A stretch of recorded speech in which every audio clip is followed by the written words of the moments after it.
Well, in Georgia, Secretary of State Brad Raffensperger is set to speak with federal prosecutors today as the investigation into Donald Trump's efforts to overturn the 2020 election intensifies. In January of 2021, the former president pressured Raffensperger to find more votes to help reverse his loss in the election. So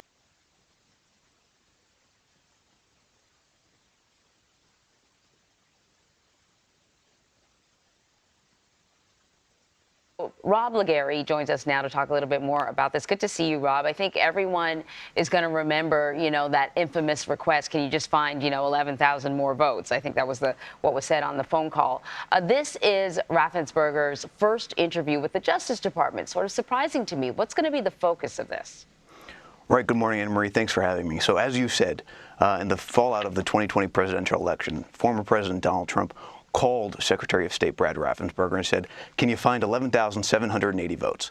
And so what they're going to talk about today with the special counsel investigators is the fallout of that presidential election. Now, Brad Raffensperger since testified before the House January 6th Select Committee and said there were no votes to find. And in the fallout of the election, his family was actually threatened and he felt in danger.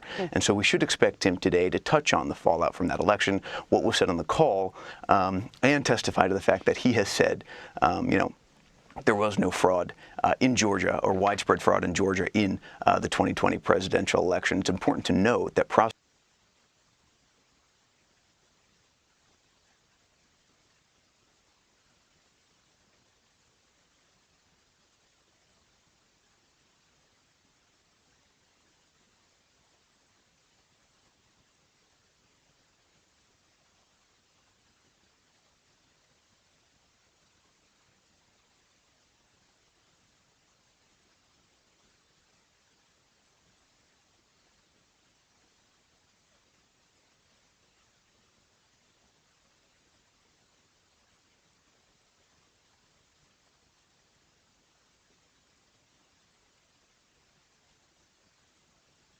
prosecutors, as you mentioned, have been looking at the events after the presidential election and January 6th for some time now.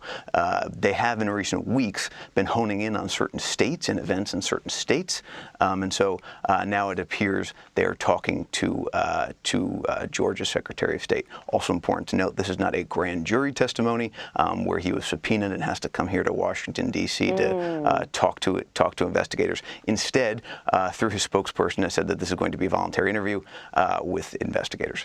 All right.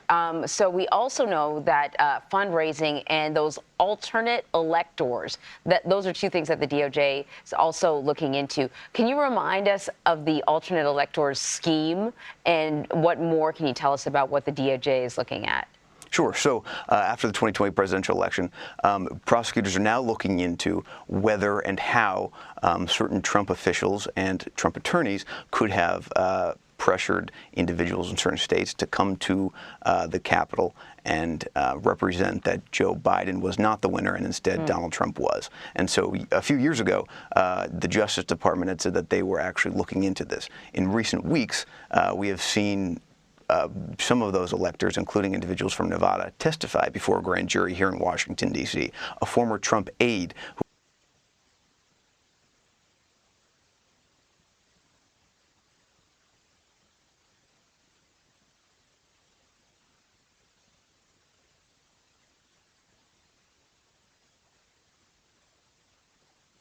who was potentially connected to this scheme, also appeared before the grand jury here. And so it appears that investigators are really taking a look at this. Another thing to recognize as well is that investigators have polling data from Trump's campaign from after the 2020 presidential election, election data, voter data, that they commissioned from two different firms to evaluate the results of the 2020 presidential election. CBS News, we've reported that at least one of those found that there was no widespread fraud in the election, and the report debunked a lot of those claims. And now they're bringing these reports to witnesses in the grand jury to ask them about that.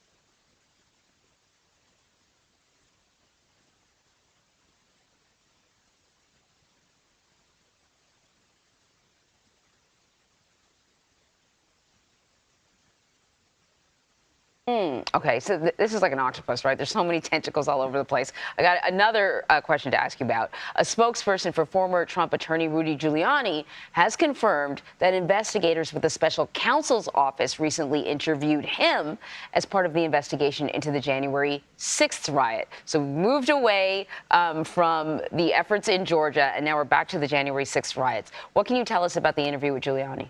Right. So our colleague here at CBS News, Graham Cates, confirmed last night that Giuliani, in fact, did appear with investigators for a voluntary and professional, as Giuliani's spokesperson put it, interview. Now, Giuliani's folks say that he is not a target of this interview, but instead was there voluntarily and in a professional manner. Now, sources told our Graham Cates that in the interview they discussed meetings at the White House that Giuliani had, as well as interactions he might have had with Trump attorneys as well. And so they're definitely going to be taking a look at that.